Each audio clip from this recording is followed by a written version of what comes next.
আজকে বৃক্ষরোপণ কর্মসূচি আসল ব্যাপারটা হচ্ছে আগরতলা মিউনিসিপালিটি কর্পোরেশন। আমরা যে 51টা ওয়ার্ড আছে, সেই 51টা ওয়ার্ডেই আমরা বৃক্ষরোপণের যে কর্মসূচি গ্রহণ করেছি এবং প্রতিটা ওয়ার্ডে এই কাজটা চলছে। আজকে আমরা 11 ওয়ার্ডের পক্ষ থেকে আজকে সেই বৃক্ষরোপণের যে কাজ চলছে, এখানে আমাদের মধ্যে উপস্থিত আছেন আমাদের প্রদেশের সদস্য জেলা কমিটি বা অনেক কার্যকর্তা আছে, আমাদের প্রদেশের সহসভাপতি বাপিদত্ত মহোদয় আছে, বুথের সভাপতিগণ আছে, এখানে এলাকার যারা যারা বিশিষ্ট নাগরিক সবাই উপস্থিত আছেন।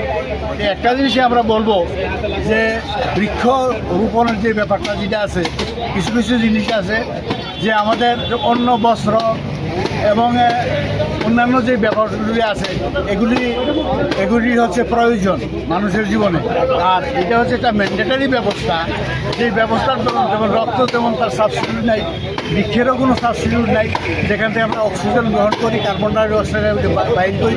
সুতরাং বৃক্ষরোপণকে কেন্দ্র করে আজকের যে মহতী অনুষ্ঠান, এটা সফল